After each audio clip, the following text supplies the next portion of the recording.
Cette vidéo vous est présentée par la boutique de Diceall.com, les prix les plus bas sur vos jeux de société favoris.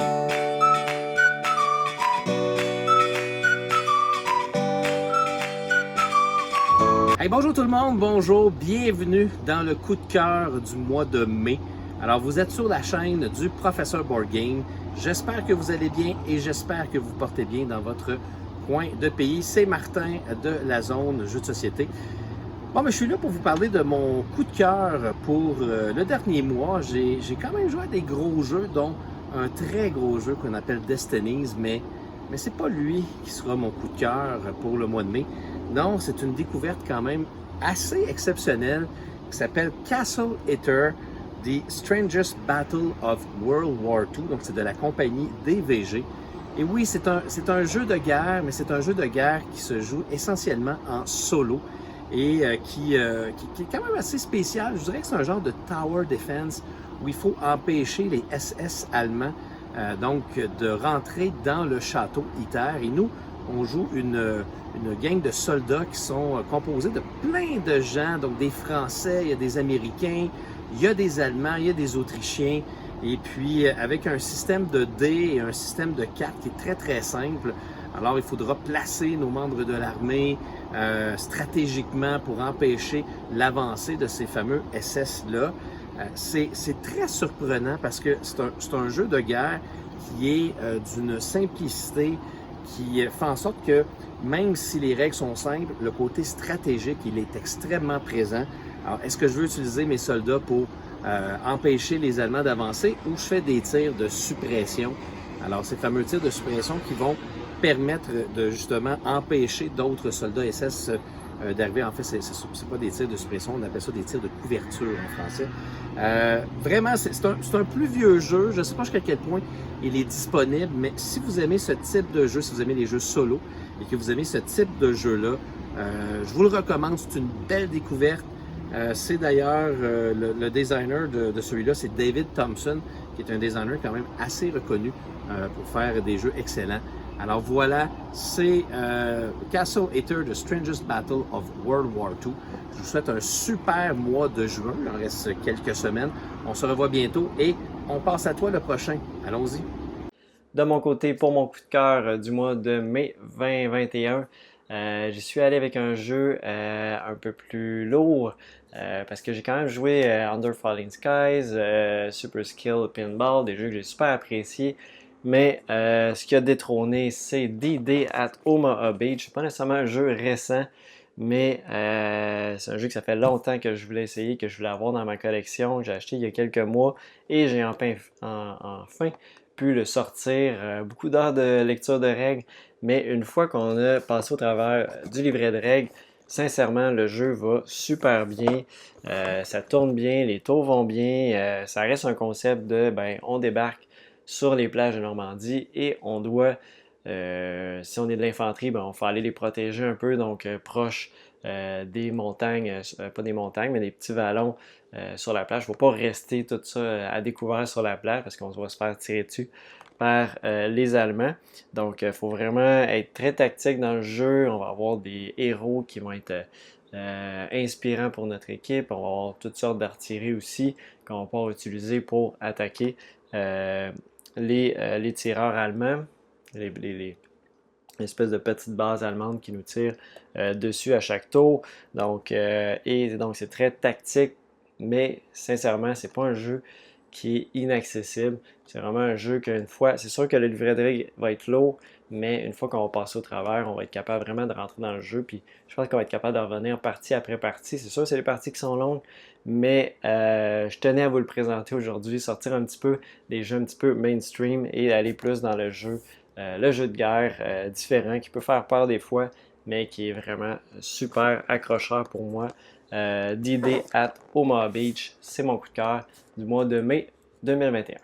Bonjour mes carottes Potters, c'est Vince de l'école du jeu et bien tout d'abord merci Dave de m'accueillir dans ton coup de cœur du professeur Board Game du mois de mai 2021 et la palme d'or de ce mois-ci pour ma part sera décernée à Station Fall, qui est un jeu en fait de Matt Eklund, fils de Phil Eklund, qui est un auteur que j'aime beaucoup, beaucoup.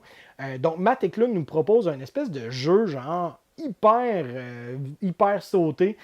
On est dans une station spatiale dans Station Fall et ben, la station est sur le point d'exploser et notre personnage se doit de s'évacuer ou pas. Ça dépend de comment est-ce qu'on va faire des points. Parce qu'on va en fait établir au hasard une douzaine de personnages qui seront en jeu et on va avoir en identité cachée un d'entre eux que l'on va incarner, mais personne d'autre le sait. Ceci étant dit, c'est pas parce qu'on incarne ce personnage-là qu'on peut juste déplacer ce pion-là. Non, au contraire, on peut déplacer les pions de tous les différents personnages pendant la partie. Donc, quelqu'un pourrait faire quelque chose d'hyper contre-productif contre notre personnage, ou au contraire, faire de quoi qui nous aide beaucoup en faisant croire que ben, c'est ce personnage-là qu'il est, alors qu'on le sait très bien, on a la carte dans nos mains. Donc, Station Fall, ce que j'ai beaucoup aimé, c'est que chaque personnage est vraiment, vraiment distinct. C'est des personnages qui sont hyper thématiques, qui vont nous faire rappeler des espèces d'archétypes qu'on peut voir dans des films sci-fi. Puis, c'est tellement bien intégré, la thématique, avec qu'est-ce qui se passe dans le vaisseau, avec le personnage que l'on incarne. Chaque personnage peut avoir des actions spécifiques à lui ou à elle. Par exemple, le macaque, ben, lui, il peut se promener dans les tunnels de la station, mais aussi son but, c'est de retourner sur la Terre vivant. Avoir l'artefact, avoir une mallette, puis avoir un fusil, parce que les trois objets, ben, c'est brillant, c'est argenté, fait que ça l'attire bien gros, fait que c'est comme ça qu'il va faire des points. Mais tu sais, ça se peut que tu sois un robot, que son but c'est de guérir tout le monde, puis que ben, lui, il s'en fiche bien raide d'être dans le vaisseau quand il explose ou non. C'est tellement diversifié, c'est tellement dynamique, et ça raconte tellement des histoires riches en expériences ludiques, que c'est pour ça que pour moi, c'est vraiment un jeu que j'ai adoré. Malheureusement, la campagne Kickstarter est terminée. Ceci étant dit, il y a un late pledge qui est disponible. Je vous encourage grandement à aller voir davantage par rapport à ce jeu-là. C'est un superbe jeu sur plein de points. Sur ce, merci beaucoup de m'avoir écouté et je vous souhaite à vous et vos amis un bon jouage. Salut Internet, Pierre-Louis Renaud pour A2Game et aujourd'hui, mon coup de cœur pour le mois, c'est un jeu que j'ai joué de façon virtuelle pour faire changement. Il s'agit de Summoner Wars, deuxième édition. Alors Summoner Wars, c'est une remouture d'un jeu qui est paru il y a quelques années. C'est un jeu de cartes pour 2 joueurs où 2 magiciens, 2 invocateurs s'affrontent sur un champ de bataille. Et moi, ce que je trouve super dans ce jeu-là, qui est très original, selon moi, pour un jeu de type un peu deck building. Il n'y a pas de deck building à faire ici, là, on s'entend, mais il y a tous les codes de ce genre de jeu de cartes-là. C'est que vous avez une grille de 7 par 7. Vous avez vraiment votre champ de bataille sur lequel va se dérouler le conflit. Et vos créatures, vous allez les faire apparaître vis-à-vis des portes que vous avez placées sur le champ de bataille. Et vous allez ensuite les déplacer de façon orthogonale pour vraiment créer là, des lignes de front. Fait que vous avez ces cartes-là qui sont à des endroits bien précis. Et pour gagner, vous devez tuer la carte qui représente l'invocateur de votre ennemi. Mais pour ça, vous allez devoir vous faufiler entre ces créatures, entre ces sorts, entre ces portails. C'est vraiment très, très, très malin. Super simple, super accessible. Donc, les créatures, les combats vont se résoudre à partir de dés. Vous lancez des dés, plus votre créature est forte, plus vous avez de dés à lancer. Fait que il y a un aspect un peu chaos, mais c'est tellement important, le positionnement de vos troupes. Moi, j'ai trouvé ça absolument génial. Et il y a tellement de flavor. Il y a en ce moment 8 invocateurs qui sont disponibles. Et ils ont chacun un deck unique avec des créatures qui ont des saveurs là, vraiment le fun, des pouvoirs super simples à comprendre, mais qui sont super thématiques. Donc, vous avez les gobelins, par exemple, où l'invocateur peut devenir n'importe quel de ces gobelins sur la table. Il peut switcher sa carte avec un de ses mignons. C'est super, parce que tu sais jamais il est où le vrai méchant, tu fais juste toutes les tuer. Il y a bien sûr les nécromanciens qui peuvent transformer les cartes qu'il réussit à tuer en zombies, donc qui grossit de plus en plus. Ah, puis moi j'adore les Polar Dwarves, donc les nains polaires, qui ont des portails qui marchent, des golems de glace, qui peuvent invoquer des créatures à partir de là. Ils peuvent réparer aussi leur portail. C'est génial, vraiment cool. Vous pouvez jouer dans votre navigateur sur le site de Playdat. Il y a une version gratuite avec juste 2 decks pour l'instant. Mais si vous payez un petit montant, je pense que c'est 2 ou 3 $ par mois, bien, vous avez accès aux 8 decks disponibles. C'est une version bêta, fait qu'il y a quelques bugs et des fois c'est un peu plus lent, je sens, mais je sens que je vais adorer avoir les versions physiques et j'espère qu'ils vont sortir des extensions et des nouveaux decks parce que c'est génial. Fait que c'est mon coup de cœur ce mois-ci. Ciao! Salut tout le monde, ici Eric. Mon coup de cœur ce mois-ci, il s'agit d'un jeu exclusivement solo. Donc c'est Under Falling Sky, un jeu autour duquel il y a beaucoup de hype là, sur tous les groupes les groupes Facebook de jeux de société en solo. Donc j'ai décidé de plonger là-dedans. Grosso modo, c'est quoi Under Falling Skies? Pour ceux qui sont plus du monde du jeu vidéo, ça ressemble beaucoup à Galaga. Donc on a un vaisseau mère en haut de la carte. Donc notre plateau est plutôt à la verticale. Donc, on a un vaisseau mère en haut qui va descendre à chaque tour. Et il y a aussi 5 colonnes. Et il y a des petits vaisseaux dans chacune des colonnes. Ensuite, on a comme une ville en bas. Et on a un souterrain dans lequel on va pouvoir faire plusieurs actions comme générer de l'énergie, attaquer les ennemis aussi, puis faire de la recherche scientifique pour finalement trouver une façon de vaincre les extraterrestres. Donc, on va placer des dés dans notre zone souterraine. Mais plus que les dés sont élevés, plus que les vaisseaux vont descendre vite. Et il faut réussir à trouver comment vaincre les ennemis avant d'avoir plus de vie ou avant que le vaisseau mère soit trop proche de la Terre. Donc, pourquoi j'aime ce jeu-là? En fait, plusieurs raisons. Premièrement, c'est un jeu qui est extrêmement rapide à mettre en place. On a quelques petits trucs à placer, puis on est déjà prêt à jouer. Aussi, les règles sont quand même très, très simples. Donc, il n'y a pas une tonne de règles là-dedans, mais il y a un bon niveau de réflexion et de complexité au niveau des actions qu'on va poser. Fait que oui, il y a un petit peu de hasard parce que c'est les dés, mais il y a des façons de rebrasser les dés et on a quand même une possibilité de où est-ce qu'on va les mettre et tout ça sur le plateau en fonction des petits vaisseaux. Fait que même s'il y a une part de chance, il y a quand même une grosse part de stratégie aussi. Puis ça, j'aime ça pas mal dans Under Falling Skies. Il y a aussi beaucoup de rejouabilité. Donc, il y a plusieurs villes qu'on peut placer. On peut générer le ciel un peu de façon aléatoire aussi. Il y a un mode plus difficile. Et avec cette boîte-là, vient aussi un mode de campagne, donc avec une petite BD à l'intérieur et on a un petit mode de campagne en fait. Fait que beaucoup de contenu pour une boîte qui vaut, je pense, autour de 35$. Fait que Under Falling Skies est un excellent jeu jusqu'à présent. J'ai pas joué une tonne de parties, mais assurément c'est un jeu que je vais sortir très souvent. Donc c'est mon coup de cœur ce mois-ci. Sur ce, je vous dis merci, on se revoit bientôt. Salut! Bonjour à tous, c'est Willow et Oli. Le coup de cœur. Alors, le coup de cœur du mois de mai. Ouais, le coup de cœur du mois de mai sur tous les jeux qu'on a joués au mois de mai. Il y en a eu pas tant que ça, mais il y en a eu quand même quelques-uns. Sachant qu'on n'a pas joué à tout ce qu'on a reçu. Oui. Mais c'est un jeu qu'on a envie d'y revenir, qu'on a envie toujours d'y jouer. On y a joué jusqu'à 4 joueurs. Yes. Hein, et c'est Raja of the Gange. Ah oui, vous en doutez, hein. Vous en on doutiez. en parle et on en reparle. Notre coup de cœur, alors habituellement, encore une fois, comme le mois dernier, habituellement on a 2 coups de cœur à chacun. Mais là, encore une fois, le mois dernier c'était les ruines perdues de Narak pour Oli et pour moi. Et ce mois-ci c'est Rajas of the Gange pour Oli et pour moi aussi. Ouais, tu m'as copié. Manipulateur et copieur. Ouais, j'ai l'impression que ça va devenir rapidement mon jeu de pose d'ouvrier préféré. Ouais. Le plateau est magnifique, on en a déjà parlé. On dirait, on a un ami qui l'a vu ce week-end et qui nous a dit waouh, on dirait presque que c'est un relief. C'est vrai. Hein, Christophe, il nous a dit oh, c'est super beau. J'aime le fait qu'il y ait beaucoup de dés. Et aussi, j'aime le fait, Oli, dans ce jeu, que à chacun de tes tours, tu as à chaque fois minimum 5-6 choix à faire. Oui.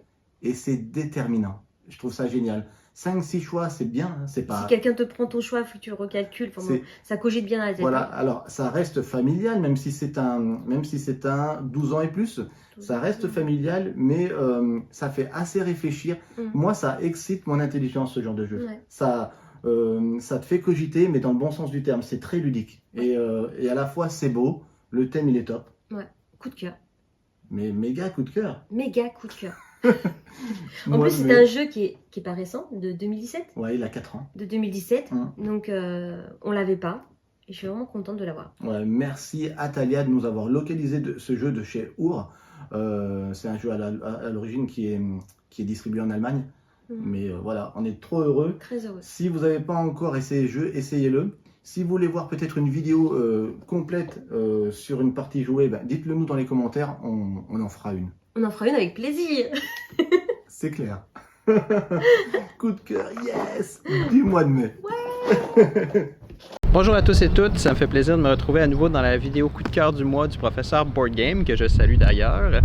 Donc ce mois-ci, le jeu qui a été mon gros coup de cœur, c'est un jeu qu'on m'a offert pour mon anniversaire et qui s'appelle Micro Macro Crime City. Donc l'idée du jeu, c'est un peu comme un Oui Charlie, un cherche et trouve, mais pour adultes. Qu'est-ce que je veux dire par là?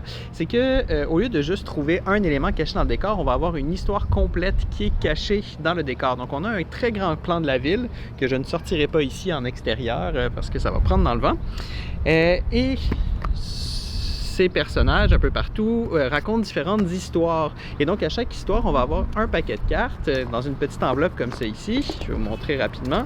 Et chaque enquête est composée de plusieurs cartes. Donc on retrouve le scénario et les mystères qui sont associés. Donc le truc qui est vraiment sympa, c'est qu'on découvre un personnage, on le suit et on se promène à travers la ville comme ça. Et plus on fait d'enquête, plus les personnages se croisent, plus il y a d'histoires. Et il y en a à peu près 14 comme ça. Et il y en a même sur le site web en plus. Bref, vraiment un jeu différent et ça m'a beaucoup plu. Donc voilà, je vous invite à l'essayer, Micro Macro Crime City. Salut tout le monde, Mathieu de On Joue-tu. Mon coup de cœur pour le mois est assez clair, je pense. Attends, quoi? Ah, c'est obligé d'être un jeu de société? Ah, ok. Ok, c'est beau. Donc, mon coup de cœur ludique pour le mois de mai, c'est le jeu Shaman qui est sorti en 2020, un jeu de Cédric Chabouzy illustré par Maud Chalmel. Pour ceux qui ne connaissent pas, Shaman, c'est un jeu de pli assez traditionnel où on va devoir suivre la couleur qui est jouée. Si quelqu'un, exemple, met une carte rouge, il faut que les autres joueurs mettent une carte rouge, et ainsi de suite. Donc, la petite twist intéressante avec Shaman, comparé aux autres jeux de pli traditionnels, c'est que chaque joueur va avoir une carte avec un rôle caché. Soit vous allez être gentil ou méchant. Si vous êtes méchant, vous allez essayer de jouer la couleur, pas la couleur qui a été demandée. Donc, si moi je suis un traître, un méchant, et puis quelqu'un joue du rouge, moi j'ai peut-être du rouge dans mes cartes, mais par contre, je vais décider de jouer un vert pour faire avancer le marqueur de plus en plus près vers une victoire pour les méchants. Après, on a tout plein de petites mécaniques qui permettent aux gentils éventuellement d'essayer de tuer un des méchants. S'ils ont raison, ils sont plus proches de la victoire. Par contre, s'ils ont tort, ça peut beaucoup nuire aux gentils. Donc, on va pas juste commencer à tuer n'importe qui. Quelque chose que j'adore de ce jeu, c'est que c'est des parties qui vont très très vite. On va pouvoir être des fois gentil, des fois méchant. Et puis, c'est pas nécessairement parce que moi je suis gentil puis qu'il y a un autre joueur qui est gentil qu'on aura autant de points, parce qu'il y a différentes façons de faire des points. Et l'objectif final sera le premier joueur qui arrive à 8 points. Donc peut-être aussi que moi je suis gentil, mais que je sais que si je donne la victoire à mon coéquipier, il va gagner la partie. Donc peut-être que moi je vais choisir de faire planter les gentils pour que les méchants gagnent ce tour-ci, pour espérer que le tour d'après, je puisse battre celui qui est en première position. J'ai d'ailleurs eu la chance d'interviewer Maud Chalmel, celle qui est responsable des illustrations dans ce jeu, qui sont magnifiques. Et franchement, ça m'a juste fait apprécier ce jeu encore plus. Donc, mon coup de cœur pour le mois de mai, Shaman. Bonjour chers amis joueurs, ici LP et je te présente mon coup de cœur pour le mois de mai 2021. Pour moi, c'est un choix très très facile. C'est un jeu de Dungeon Crawl qui s'appelle Chronicles of Dronagor. Chronicles of Dronagor, c'est un jeu coopératif, il peut aller jusqu'à 5 joueurs, il se joue aussi en solo. On va choisir un personnage, on va créer notre personnage au début, on va choisir le rôle que notre personnage va avoir dans le groupe, est-ce qu'il va être le controller, le defender, le striker, le leader, etc. Puis ensuite, on va se lancer dans une longue campagne de 18 parties pour le jeu de base. Il y a différentes extensions qui vont permettre d'augmenter le nombre de parties qu'on peut jouer pour passer au travers de la campagne narrative. Le système de jeu, c'est ça qui fait que j'aime beaucoup le jeu. Le système de jeu, c'est un système d'allocation de cubes. Notre héros va commencer avec 8 compétences différentes qui sont séparées dans 4 catégories de compétences. Il va avoir un certain nombre de cubes qui sont associés aux couleurs de ces différentes compétences. Et à son tour de jeu, on va pouvoir se déplacer de 3 cases et activer 2 de nos compétences. La twist, c'est quand on active une compétence, on va placer un cube de cette couleur-là sur la compétence qu'on va activer. Ça va nous déterminer les capacités qu'on peut activer et la portée de la compétence qu'on peut utiliser. Les couleurs de cubes sont associées à différents niveaux de portée.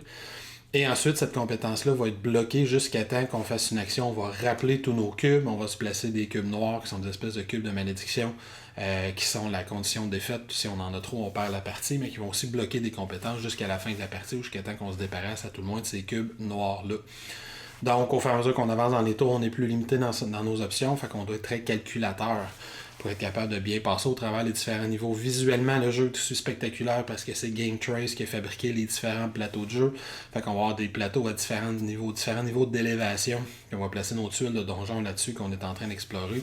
Puis ça va nous permettre d'avoir un très bel effet visuel 3D sur le plateau. Il y a des petits ponts qui vont relier tout ça selon le scénario. Il y a aussi un système de portes qui est intéressant, où les portes sont des espèces de cartes plastifiées repliées en trois qu'on va planter dans les différents game trays qu'on va avoir. Quand on va avoir une porte, on va l'ouvrir, puis on va physiquement ouvrir la porte et voir à l'intérieur qu'est-ce qu'il y a de l'autre côté, puis un petit peu de narration dessus. Il y a même un code QR pour qu'on puisse scanner les portes puis avoir des scénarios. Pas des scénarios, mais des mises en place différentes des scénarios si on rejoue les mêmes parties d'un tour à l'autre.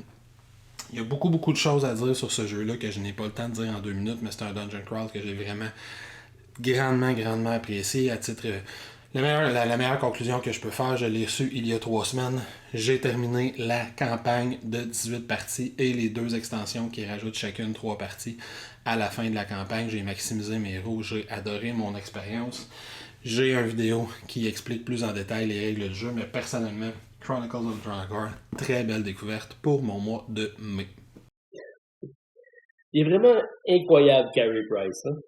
Alors, comme David l'a demandé, je fais ça live en écoutant le Canadien de Montréal pour les encourager.